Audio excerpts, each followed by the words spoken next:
Good morning, ladies and gentlemen, boys and girls, and a happy start to your college football viewing season.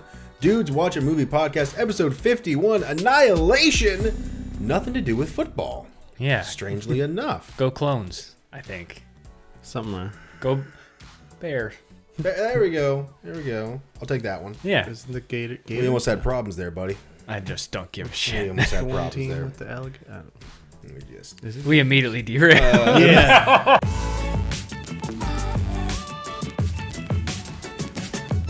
So, Annihilation, based off of the Southern Reach trilogy of books. Wait. What's a book? It's a book. It's kind of like this, only there's more of it all together, and they're bound with glue. Okay. I think they were big in the 70s. Something about publishers and Before my authors time. and such. Yeah. Is it kind of like a movie without picture? Yeah. Yeah, kind of. It's like a kind of. script. More boring, though. Yeah. With more details. All right, so Annihilation, Natalie Portman, Tessa Thompson. Those are the only two names I remember. The other ones I care Oscar about. Isaac. Oscar Isaac. That's Jennifer it. Jason Barely. Gina Rodriguez. We'll go to those later. So, a meteor hits somewhere. Was it in Florida, right? Yep. A meteor hits somewhere in the U.S. Technically and this Virginia. thing... Was it Virginia? It was Norfolk, Virginia is where it was shot. So Do they whether it have was supposed swamps to be in Virginia? Anyway, aliens hit, and Natalie Portman has to lead a team of brave, courageous, trend-setting, all-female, into the Shimmer to figure out what's going on. America. Yeah. Fuck yeah. When was this? 2018? Yeah. I think it was when it came out. Early Solid. in the year, February 23rd. Look at us Yeah. being Yeah. current dish with the last two hit picks. us. Do trailer thoughts, right? Yeah. Yeah. You Yeah. bet. So when I first heard about this, I thought it was like a time travel. She has to lead a team on an expedition, and there's dinosaurs for some reason.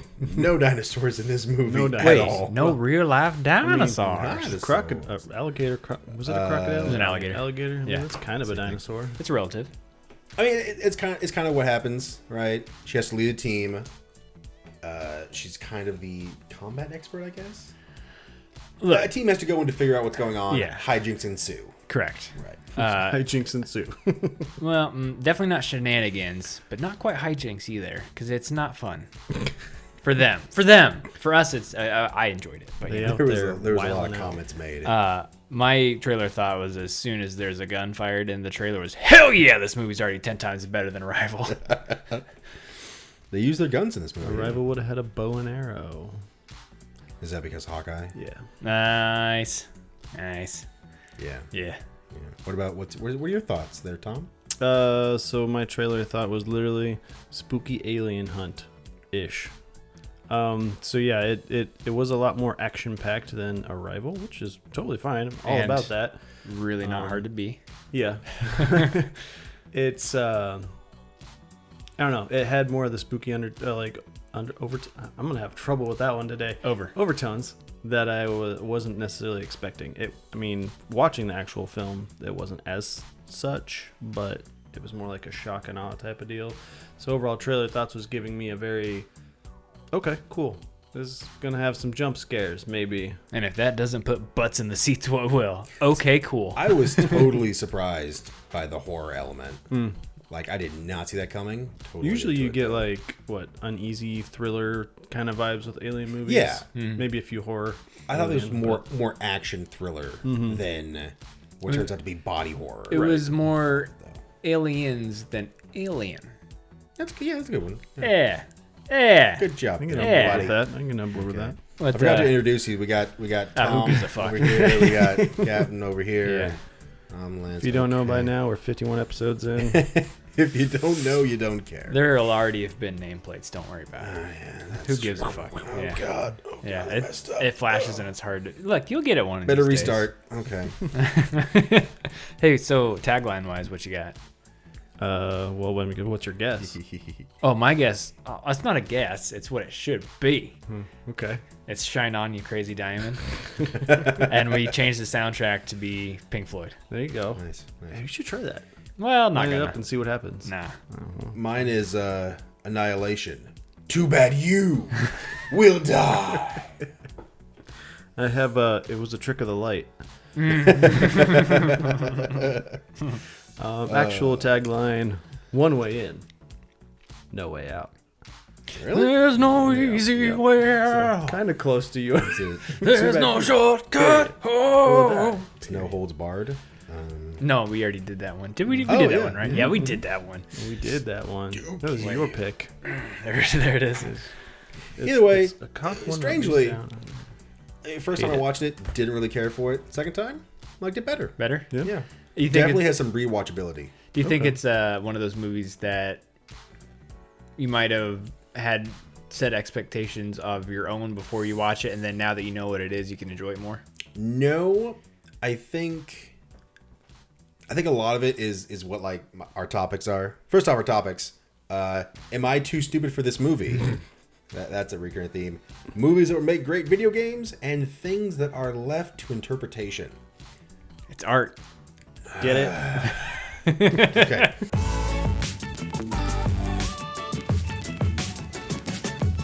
So it's like I said, in speaking or in conversations, the responsibility of being understood is on the speaker, not the one listening. So if the director, if I don't get this movie, is that entirely on me, or is that the director for not putting it in a format that I'm going to understand? I don't think there's a hard black and white choice to that, honestly, though. Yeah.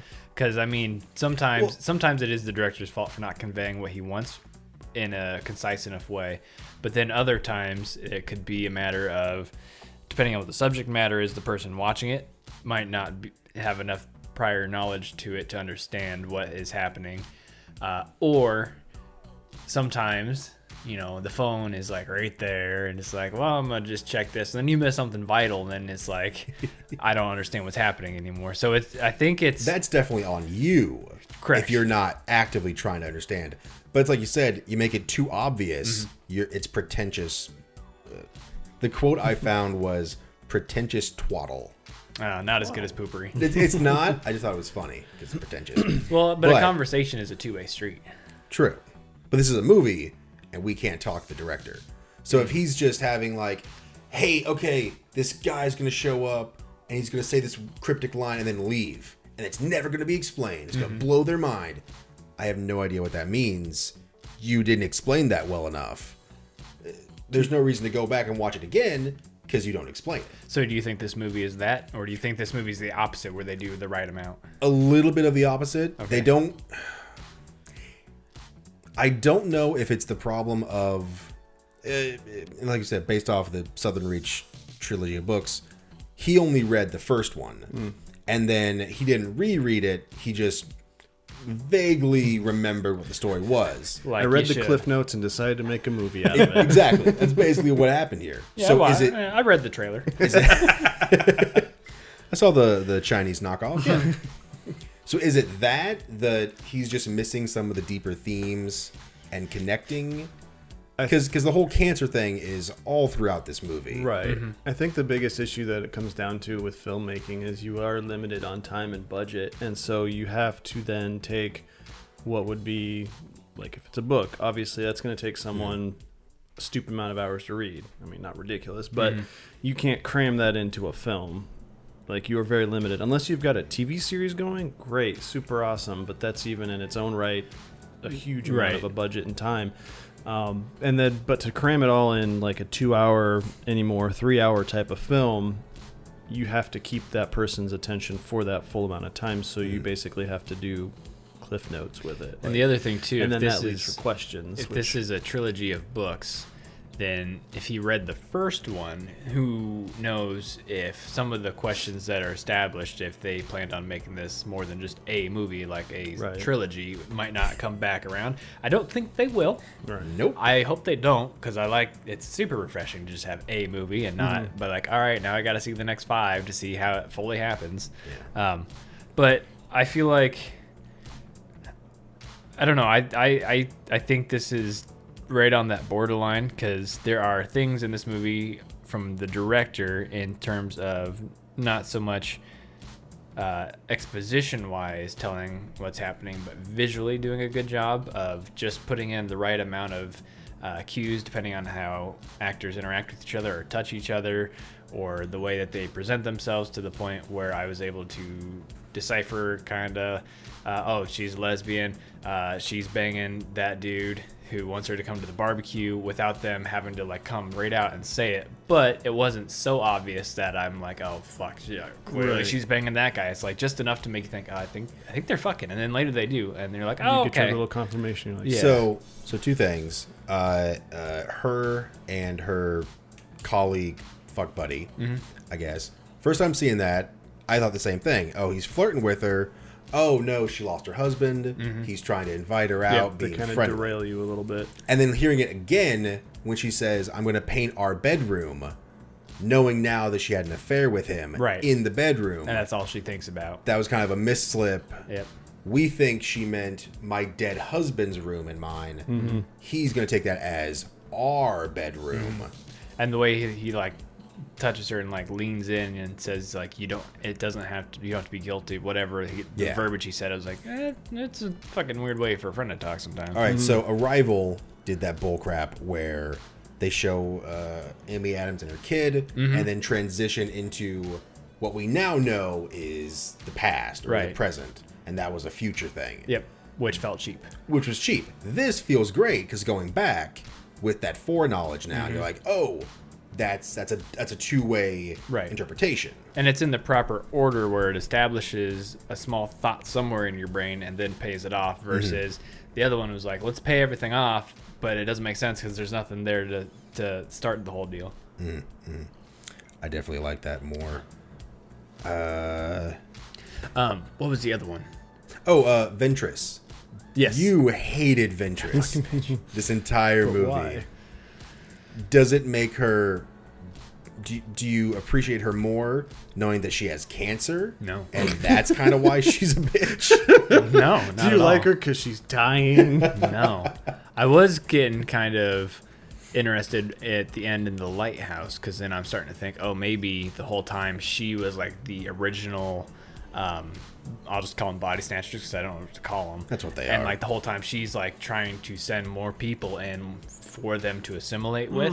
I actually never thought of it that way. And I'm not 100% sure that it's not what's happening, because when she first comes in, she's got the blank face. So but you don't see the original her laying around anywhere, and that kind of explains why she's constantly so like deadpan. But the only other thing Well, she's also probably fidgeting with her finger now, too, if you think about it, because they are all talking about their fingerprints moving, so maybe she's just still futzing with that. maybe, You might be onto something. I don't know. I can see it. Because then it would be really not coincidental, but the chances of the first person going in and being assimilated without causing an issue being the person that's in charge of everything is a really small possibility. But this movie also wants you to believe or go with the idea that this giant shimmery thing is happening and no one has seen it outside of the government. Well, you did say, though, you made that comment where it's been going on for 3 years. Exactly, and so no one's seen it. how has she's not been in there already? Exactly, yeah. So, yeah, she very well could have been. I'm starting to wonder. First off, I hate the narrative structure of telling things in a flashback or an interview. In the interview, yeah, fuck the interview. I hate it when, first off, I'm almost certain those were reshoots because the studio thought it was too heady, too intellectual. No one's gonna like it. So they'd add So that in there. reshoots. I'm almost positive that entire thing was reshoots, right? No one moves. They're all just standing there, whatever. But so knowing that this wasn't supposed to be a you're telling us what happened, and now we know that she's not. This is why I hate it, because once you bring up duplicates and copies of each other, you know the twist right away. Yeah. That's not actually her, or she got changed. Right. It just spoils it right there for you. It's a little bit of unreliable narrator, because she isn't Lena, she is a body snatcher basically. She's a duplicate, right? So she's telling them the story they want to hear. Oh yeah, it's totally dead. Yep, and everyone else is dead too. We're taking it off her word. Yep. That this is what happened. One thing I do like about that though is they don't pull like a life where they go on for like 15 minutes and be like, oh, thank God they got away, and then at the very last second it's like, oh nope, it's clearly the monster. They do the eye thing is the worst thing they do of that. Right, and that might not even mean that it's the duplicate that is there, but even before that, film life. Sorry, yeah. I was like, oh, what? I'm actually the board game. Life goes on for like 30 some years, then you learn, oh man, this you're an thing alien. You didn't sucks. survive. But so they've already established that her blood is being affected and being assimilated. What do they call it? Prismed or whatever. It's mixing. Refracted. So even at the end, if she does defeat, which they even bring up the point of whether or not they're actually fighting, but if it is the original Lena that gets out, that could still have the DNA, which could then still be causing that, and then the two of them getting near each other. But it's very clear that he is the replicant because she watches him white phosphorus himself. Right. Yeah. So I don't know. I like that they do the, well, you think about it, figure it out yourself without going like the super obnoxious twist, like you think you know, but you have no idea. I wonder, because they mention the bear that's mimicking what's her name's voice after it kills her. Oh, I wonder if part of her got trapped inside that thing.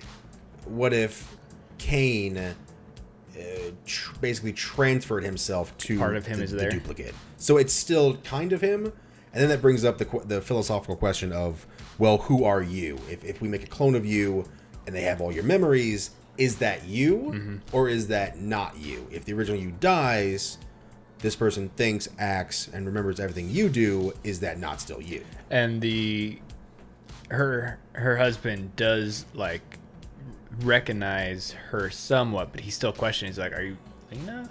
And it's like it makes you wonder if that is a question of the replicant saying, like, are you or did another one of us get through? Or is that, like you said, him putting part of himself in there, trying to be like, are you like trying to regain some sort of consciousness and memories of what's going on? If we disregard the unreliable narrator idea, Right. It's not necessarily a different replicant, but it's Lena who's been changed, Right. and is now different. And that's a different, although duplicate, but still different creature that is just.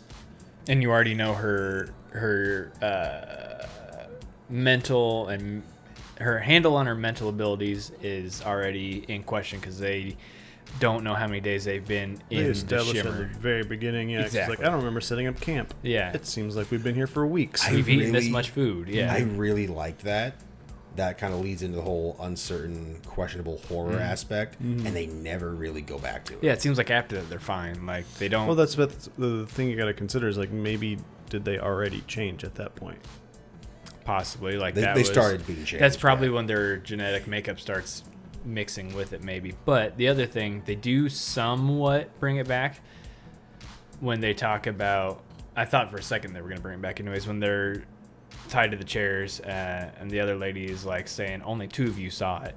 Because then I was thinking, well, shit. What if they like hallucinated the bear being there and they killed it? But then it ends up the bear comes back, and so it was a bear. Not even that. So when they started finding clues of the previous team, and that's when we started seeing that damn tattoo that's never explained because it was on the body and the wall. Yep. Right. And then somehow after that scene, that got shifted to Rodriguez. I know that's not her character's name, but and then she has it. And then after the second bear attack, then Lena has Yep. it. So they're definitely mix and matching their genetics. So I'm kind of like, okay, are they going to start acquiring traits of the previous team? Who was acquiring traits of the other previous team, and so on and so forth. And then it's just all messing with your head. They're recreating the scene. And they do kind of follow the same footsteps as well, and they kind of go through the same same issues where one of them loses their mind, and then we'll just keep calling her Rodriguez, loses her mind. That's the actress's name, right? Yeah. That's what I thought. Yeah, not Michelle Rodriguez. No. She loses her mind.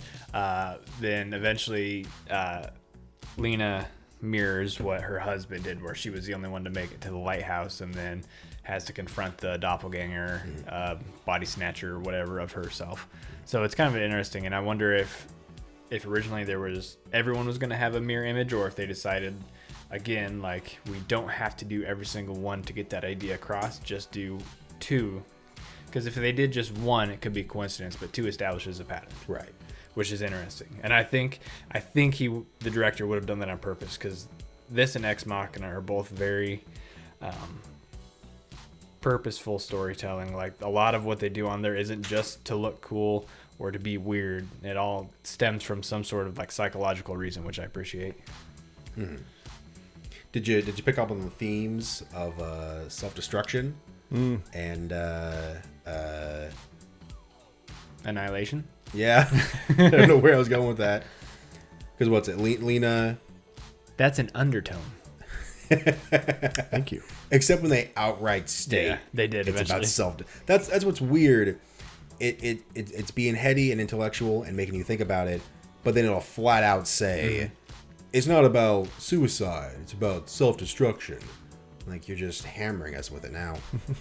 But Tessa Thompson was a cutter. Rodriguez was an addict. Ventress was cancer lady. Other one whose name I can't remember has an L in it, I think. Yeah, the one that gets eaten by the bear. Yeah. She was Shepard. Grief. It's Shepard. Shepard, Yep. that's it. Mass Effect lady. Cassie Cash Shepard. She was Grief, and Lena was I cheat on my husband, and that's what drove him into the void, into the shimmer. But Like, they don't establish that he finds out, do they? yeah, because Dale, the guy she was messing with, Her coworker. coworker, Daniel. he was like, you think he knows, don't you? And then that's, again, going back to all the scenes where he's like saying goodbye, I gotta leave a day early. He clearly knows, and he just cannot handle like the shame of failure to his wife, so he goes on a suicide mission to basically die honorably, and then she feels guilty for driving him to that, and then that's why she goes in for redemption. I didn't pick up any of that because I just felt like Oscar Isaac I wasn't a big fan of his choices in this one. Like, the accent didn't sit well with me, and it just seemed like he wasn't really necessary to it, and he was like, I think he was there, obviously he was in Ex Machina, so I assume him and the director have a working relationship, and they needed someone to play the part of the husband, so he was there, but I almost feel like it was a waste of him being in it, because he plays such like a non... He's a non-actor.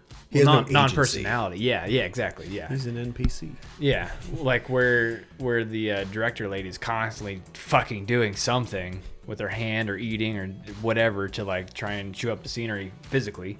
He's like the opposite, where he's just like a board who's just there. They could have put in a poster of him, and it would have established the same issue for me. Did his accent change? I don't think so. Because I didn't hear an accent until you see the real him. Yeah. He was like, I thought I was a man, but now I don't know. Well, so the thing is, that's the only time he speaks any higher than like a... Right? 'Cause he's very mumbly. Hemisphere.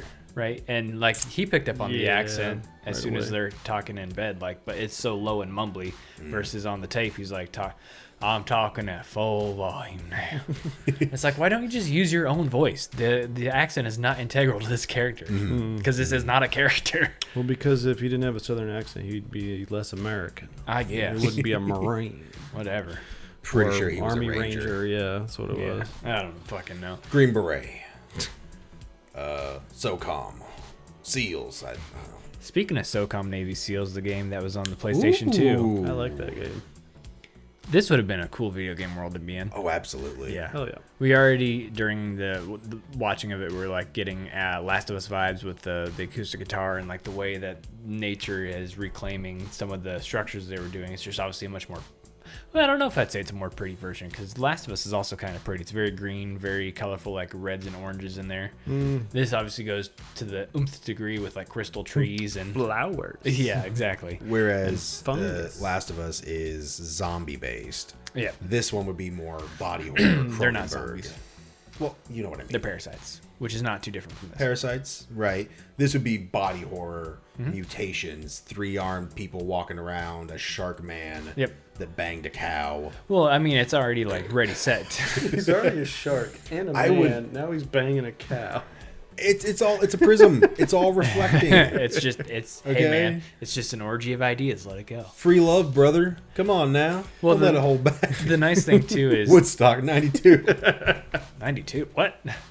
Gross. They've already got like the giant albino crocodile, the bear with no face with another part of a human skull that also has a human voice attached to it. Like these are already ready-made like sequences of bosses to like you could do like intestine snakes coming out. Yeah, come across.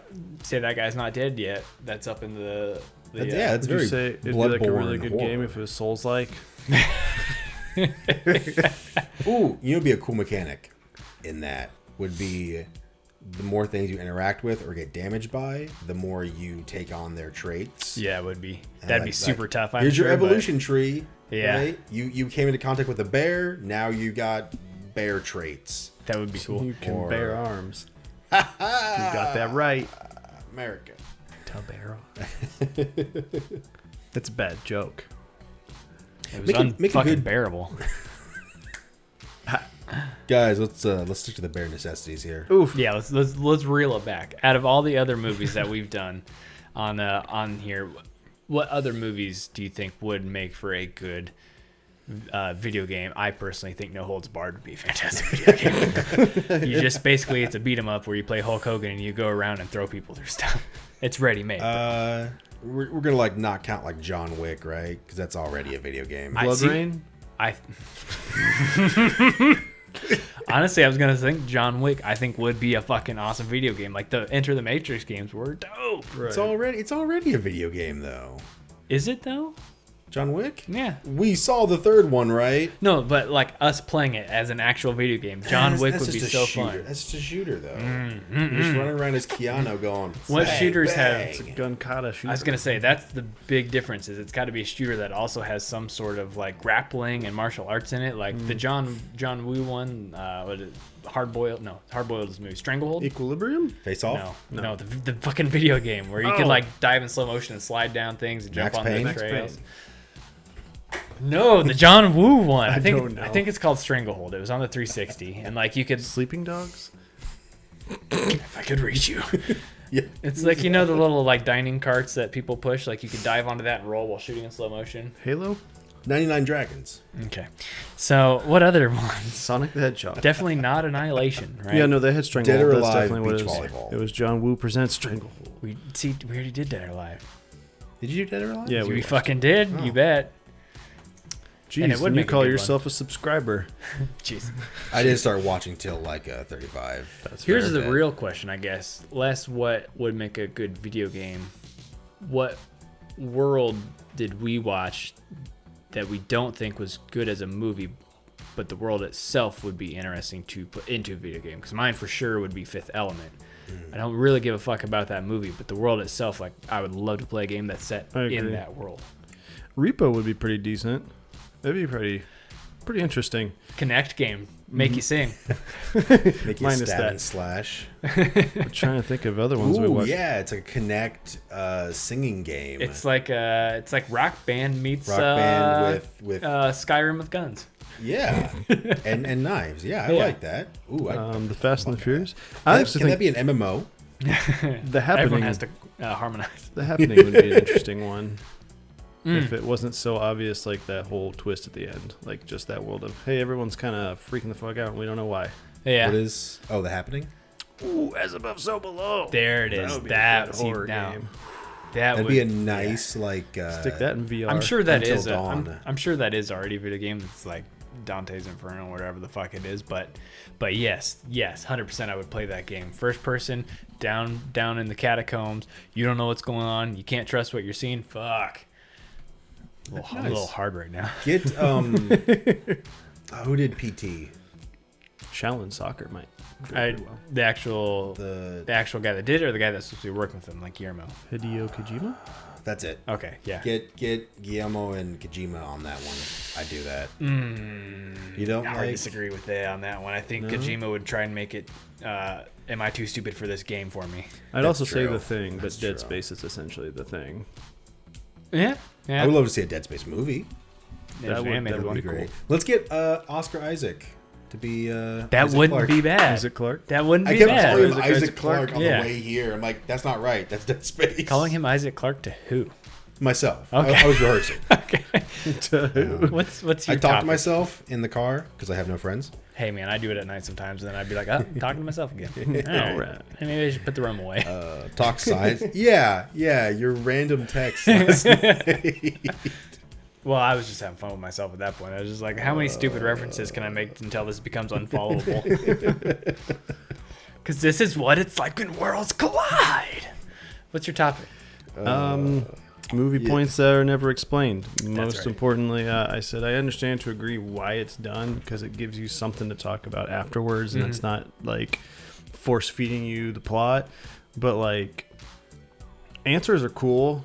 Sometimes, you know? yeah. Speculation can just lead to a million different fan theories, and then you've got like a witch hunt after the director being like, "What does this mean?" Was the top spinning because he was in a dream, or was it going to fall over? I hated that. Why? Because it was designed to make you question it. That's all it was there for. But the top wasn't his totem. I know, and that's what kind of ruins it. But people are always like, "No, it was still spinning." Like, Yeah. that's the point. It was to make you do this. A good story makes you question it.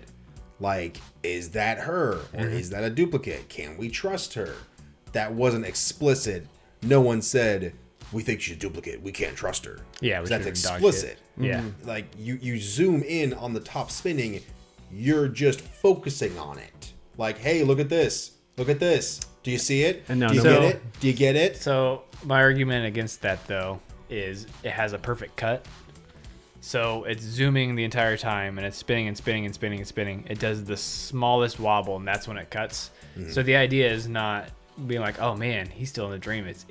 Was it about to fall over or did it just hit a small bump on the table? And I think that's where the argument comes from. And then obviously after years later, everyone's like, oh well, it's actually his ring. It's whatever. Yeah. But how dare you? I will defend that ending. That's why I hate it, because it's designed. I get why. It's just because I can notice it. I notice that it's designed, and I'm. It's a social reaction for me to go that way, and I hate being led by the nose. Everything in a movie is designed. So yeah, but basically, I wish that there's a concrete answer of some sort so that you can have your own, not necessarily debate, but kind of go back and see, oh, that's why that happened. That's why this happened. That makes sense here. Whereas when you leave something to speculation, is that why that is? Is that why that is? You know what's weird about just- that too is generally the directors that never answer those questions are the ones that build the mystique over the years as like being like creative geniuses and like Mystery Nolan, box. like Kubrick, like all those people. Versus if you have I like fucking Edgar Wright. You listen to a commentary and he'll be like, "This is that reference. This is what that's about. Here's why we did this." I'm like, but I like both sides of the coins because sometimes it is fun to just be like, well, I don't know, and what the fuck was that about? And then you start talking to people or start looking things up. I'm like, oh. I also would just like to think the director's like, I did it because I thought it looked cool. Sometimes. There's no meaning. It's Sometimes, just, yeah. It's just like, oh, well. Well, that's where you get Michael Shit. Bay. Like, why'd you do that? Because it gave me an erection. Why'd you slow it down to 25% and then have them talk really slow? It's a genius move, really. Yeah. It's just how I am, man. But yeah, no, I don't like it, but I suppose there's an audience for each side of it. I don't Like think you you'll said. ever get the answers out of this guy. No, He doesn't probably not. seem like the kind of let you in on what his thought process was guy. It's a balancing act. Maybe It he'll- goes back to if it's too heady, Yep. too intellectual, if it's too forced, Maybe I'll tease you along, and really there was no meaning. it's all a bunch of bullshit. Well, no, that's rubber. That's Thanks, the nihilistic J.J. way. Oh my Abrams. god. Why? Because we can. Okay. No reason. Cool. No reason. No reason. Why did you poison everybody? No reason. You know what answer I want? I want to know why the fuck Sergeant Kane was in this movie at all. Like, easily could have, if you cut him out of the movie, like I said, send her in just based on her actual merits of being a biologist. The same reason the rest of those people are there on their merits of being in their own scientific field. Get rid of that. Did you guys feel any sort of emotional connection at the end when she watches him die? Like, were you like, oh no, because they had 1 2-minute scene at the beginning, another 2-minute scene later. You find out they're cheating, or she's cheating, I guess. He may have. Who fucking knows? Yeah, let's say he does. Either way, there's no like payoff at the end where you're like, oh no, that's so sad, or oh my god, that's not him. There's like a small amount of like, oh, that's not him. Weird, but at the same time, it's played so clearly that something is wrong with him and he's got some sort of virus of some sort. Like, it just doesn't have that shock value. And the whole time, all I can think is, where the fuck is Lieutenant Undertaker? There it is. He should have had a brother. I technically already talked about Hulk Hogan earlier, but I kind of forgot and was panicking. I was like, oh, where's my reference? The other thing that I don't quite understand with the film is when he's cutting out that dude's stomach and they're like, oh, his insides are moving. Nothing is ever referenced back to my insides are moving and I'm changing. People just turned into trees, or they just turned into like a ball. The trees, those are just plants growing with human blood. With Right. human Yeah. DNA. But like, why was that dude's insides moving? That's just how it was just how it cool. affected him. Like, Oh, so it each one's affected was everybody different? in different Okay, ways. It that seemed makes like, sense then. yeah. That's where the cool horror aspect comes, is you now have snakes for intestines. You know, you're a plant Spin the person wheel. now. See what Talking happens about? to you. I don't know what the fuck you guys are talking about. It was just a trick of the light. Yeah, trick of the light, 100%. Who says that ever though? Like, Someone I'm in who's the medical field. Someone who's delusional. That was supposed to show that she has now seen She something was she can't. denying Yeah, she the cannot evidence. take what she has seen. Yeah. Real quick, I feel like it's a failure of the narrative, of the storytelling, that just okay, we have a magnetic scientist, we have a psychiatrist, we have a physicist, we have a paramedic for some reason, and we have a cellular biologist who, to my knowledge, was the only one with military training. Yeah, that's what I You was sent feeling. in hardened soldiers on a suicide mission. No one's come back. Let's send in civilians. Yeah, because with no escort. no one else is Brains like, over oh yes, brawn. I also was in this regiment, or I was in this branch of the military. They're like, where'd you learn to shoot so darn good? Yeah, they didn't even know she was Army. Yeah. Like, that might be something important to tell people, that you just show up and join their expedition at the last minute. By the way, ex-military. Like, oh, okay, cool. BT Dubs, I'm a vet. You're welcome. Welcome to the team. Yeah. It just seemed weird. And on top of that, I know I shouldn't question it, but after the Ghostbusters remake, where it was, hey, we're doing all women because female empowerment, is it just a coincidence that they're all females? Was it meant to be? I don't really care. I was just waiting for... Maybe they're swapping sexes because The there's a girl bunch of power guys that moment. went in first, and now they're just doing let's do a It feels female like there's- section of people. Yeah, it didn't seem like it was. I didn't get the vibe that they did it specifically because they were trying to hit some sort of Right. like They weren't going need, for the need check female, mark, need yeah. this race, this race, this race. We need a gay character. Like, they're all represented, but it didn't feel like they were forcing it in. If that makes sense. It was kind of natural. And that's another one too. Like, in the book, is that just how it is? Who fucking knows? But I do think there was. I mean, there were some.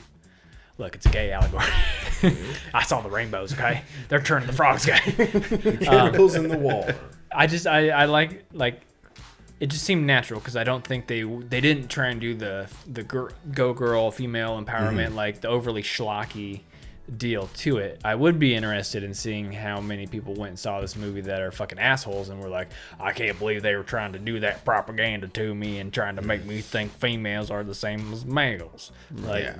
I don't know. It seemed like the opposite of Ghostbusters, where they're purposely trying to market to this demographic by completely changing the sex of established characters, or I guess they weren't established characters, but replacing those characters and saying it has to be all females because it's all females and gosh dolly darn ain't that great. Because it's time for women to be Ghostbusters. Right. Like, no one ever said you couldn't. Yeah. In This fact, movie there is already has just- been a yeah. female Ghostbuster. They're just scientists. Like, that's just who they are. And It's not, oh, the men are all dead. time to send in the women because they'll get it done. Like, yeah, there's no propaganda to it. It's just part of the story. Yeah, they didn't have the shitty scene where it's like, yeah, well, this is a job for a woman. And then they do like the Rosie the Riveter roll the sleeves up thing, right? And I think it was in their benefit not to do that. Oh, yeah, definitely. I mean, there's like I said, there's clearly a subsect of humanity that will automatically say fuck this movie just because it's all female, but there's a bigger subsect that will join them if they feel like they're being pandered to, and that can be on both sides of that coin. And I know a lot of people, not a lot of people, but a very vocal minority of people will outright say they're never seen this movie, even if it's okay. Like Ghostbusters, the remake was okay. It wasn't the worst thing I've seen, wasn't great, it was okay. But if you listen to everyone online, those vocal minority are like, cancer. It was fucking dog shit. They ruined my childhood because they put all girls in it and it wasn't funny. And I'm not saying it's because they were girls, but, I'm just saying 2 and 2 makes 4. This is why you don't send women to war. Right.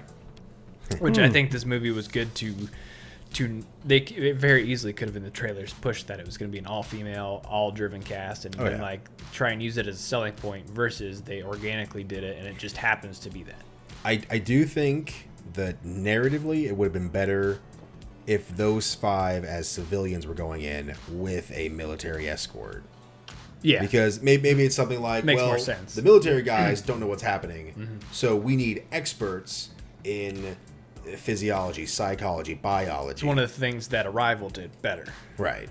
They brought them to work with the military. We need both sides, and that's if rather than Kane and Lena are married at the start of the movie, they used to be together. They were ex-squad mates that had a thing for each other, and now they re-meet, and then you go back, well, she cheated on him, that really messed him up. Then you have that connection, you have a better... Right. When he gets hurt or he's dying or whatever, that's more powerful because now you've gone through it with her to re-experience. Especially if he's the one that has recommended bringing her in, even though he doesn't want to because they've divorced or something because she cheated on him. Because of her biological he knows she's the best qualified candidate. Yeah. I feel like it brings another level of tension, and he could have been the one that strapped the people to the chair versus Rodriguez. I don't know. I think that I would agree with that. And then even more when the military guys are starting to break. Now the civilians have to run because they're losing it. We don't know what's happening. Or say the military are the ones that initially get wiped out, and then now they're just here and they have to make trapped. Do. And she's the only one left with that experience. It just I don't know. It seemed weird that she was the one with the military experience. But the other one that won't fucking stop playing with her hands. Yeah, Dr. Venture was the only one that was like actually telling people what to do. Like, we have to go here. We will stay here. Yeah. Board the windows and doors. It's like she was in charge of it. Yeah. Which just seemed weird. I would assume in any sort of survival mode, if there's anyone that is remotely involved with the military around me, I would then be like, okay, what do we do? I wouldn't be like, okay, she's with the CIA, FBI, whatever government agency. I guess we just listen to her because she's the boss. She's on a higher pay grade than us. So. Well, fuck it. In the Shimmer, which is also an all-female wrestling company, there's another one for you. Just throwing that out there. Apparently in there, it's just she still rules. I don't know. Apparently, the whole female cast, supposedly, because it's called Area X chromosome. XX chromosomes. And so Vandermeer did give some information on the reason of one of the choices for Southern Reach makes them putting together expeditions.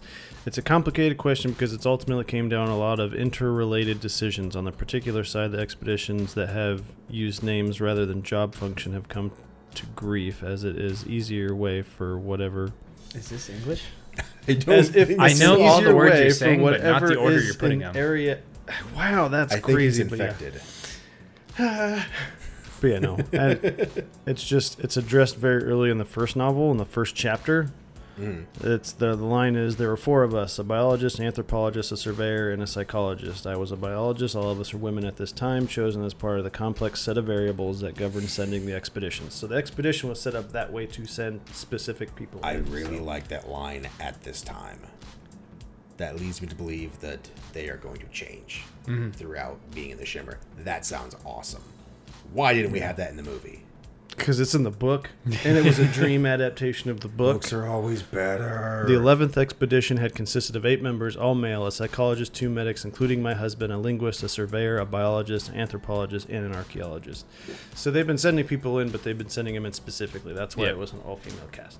There's your answer. Hey, we did it. We got to the bottom of it. Yeah, and you can assume that from the movie, but we don't really get evidence. Right. No, not at all. You know what's weird about it being an all-female cast, though? I think I will. Same. Their problem was solved by a man. He gave her the idea for the white phosphorus. And you know what? That was probably the studio. That was probably the studio's intervention. There was some big fat white dude that Willie Pete, both names for penises. he was like, hey, I like what you're doing here with the girl power and stuff, but what if a man? Hear me out now. Terrible. What if a man? This whole night's been terrible jokes. Jeez. It's only funny because I don't mean it. God. So speaking of other things that I don't mean, Go on. that's it. Oh.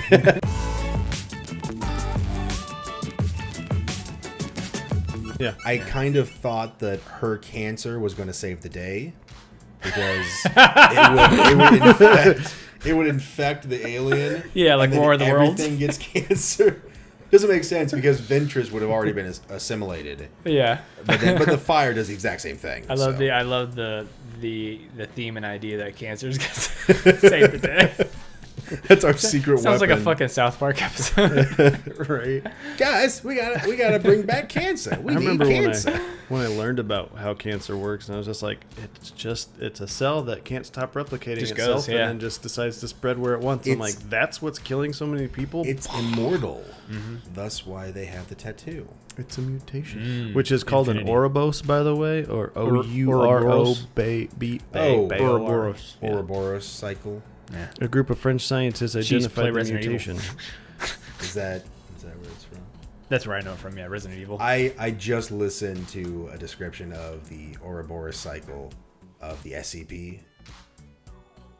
From SCP, football. Secure, Contain, Protect. Okay. That's the SEC.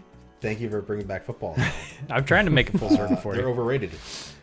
But no, it's like Lovecraftian fanfic horror that got all. Anyway, do we have anything else? Or are we just I've got all my excited stuff. at this Yeah. point? MVP.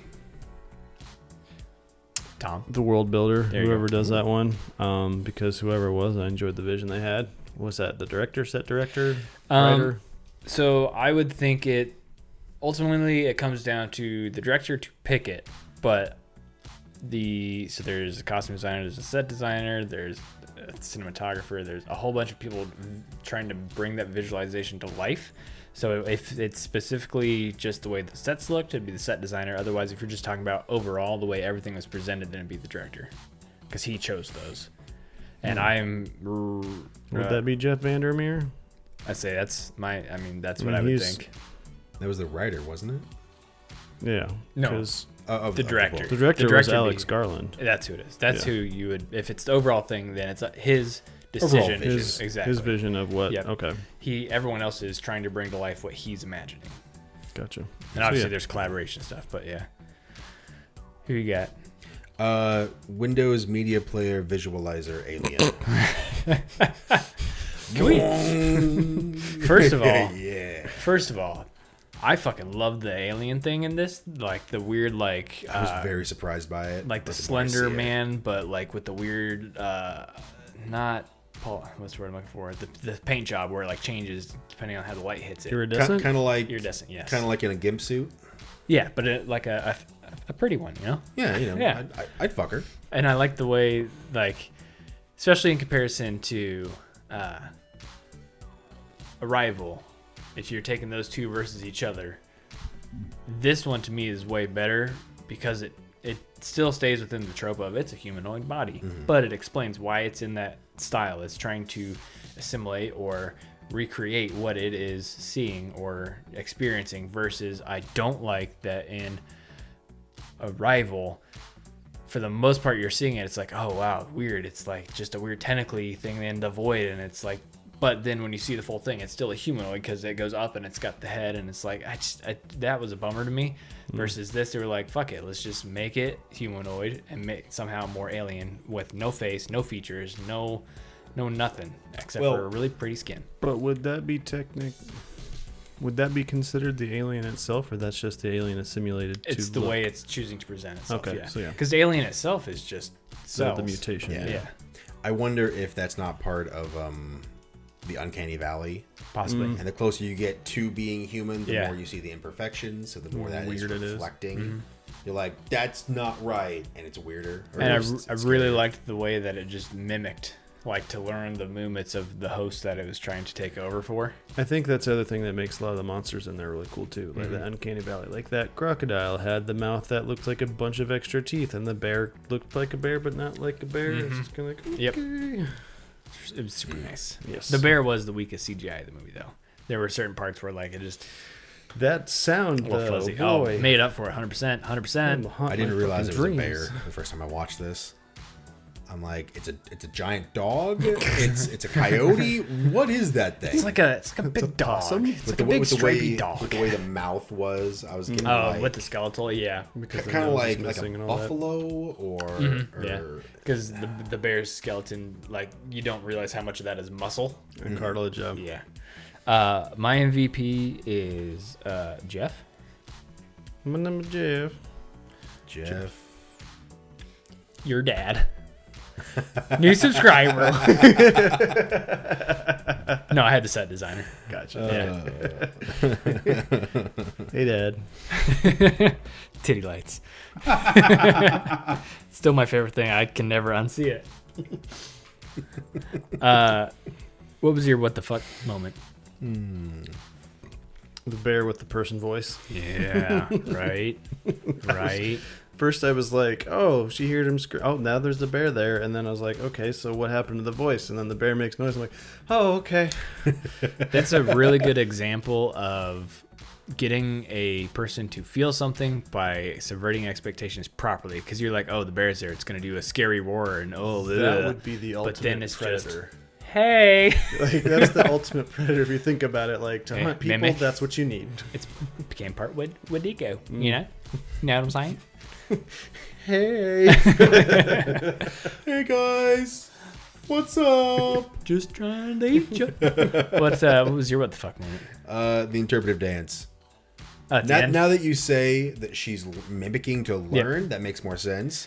But it is just weird to have this 10-minute segment where they're just flowing. The one thing that kind of took me a bit off was when they weren't facing each other and it was still mimicking her. Like when they were both laying on the floor, but they were facing away from each other. Yep. Well, it's because it's part, like, it's got some of that gene, and so I guess there's some sort of, like, hive mind mentality maybe they're trying to get across. I do like how it wasn't an exact mimic. There was little imperfections about what they were doing. I was like, okay. And, like, she'd back away, and it would come with her, so it wasn't, like, a perfect mirror. I think that was an actual person, too. In a suit, most likely. Yeah, it was. Probably, and actually, they're listed in the cast. Yeah. His name is... Doug Jones. Mizuno also portrays the humanoid.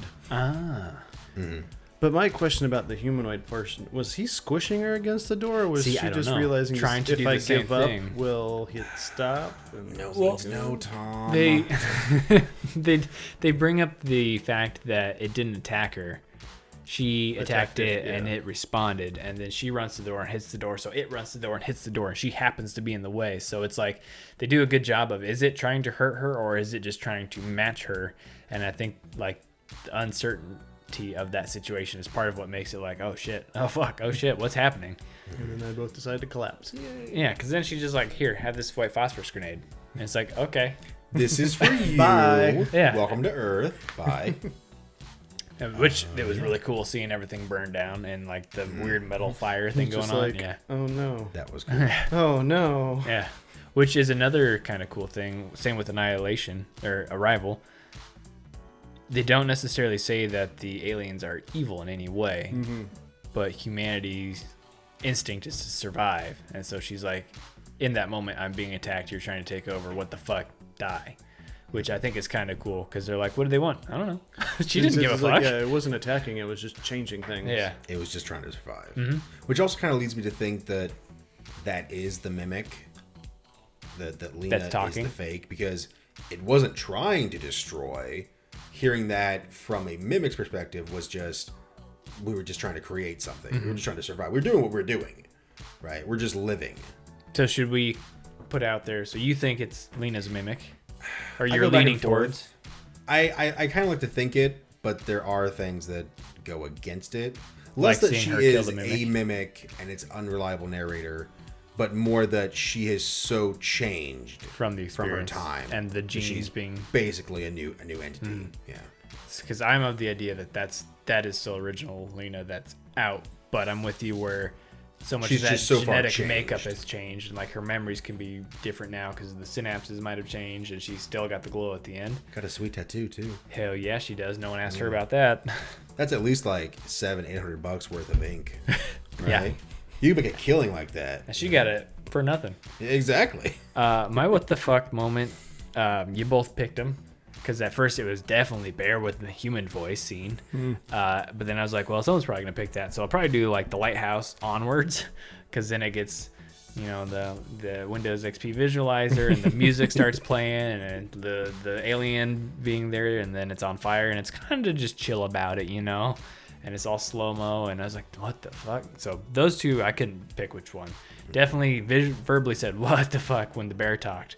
But it was an elongated process of like a constant like what for the ending scene. Favorite? Yeah, favorite scene. Favorite scene?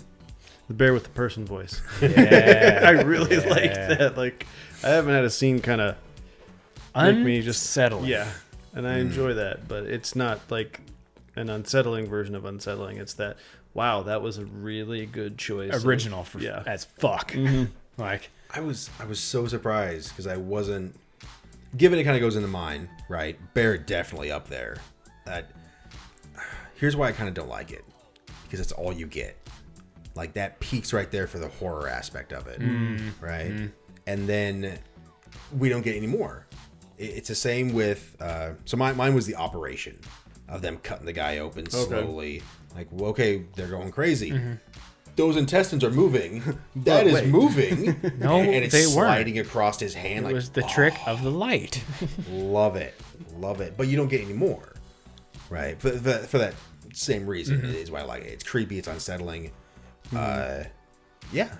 See, I kind of like that we only get little bits of it, because then it constantly makes. I mean, obviously going back and watching it wouldn't have the same feeling where it gives you on edge of waiting for that next weirdness to happen.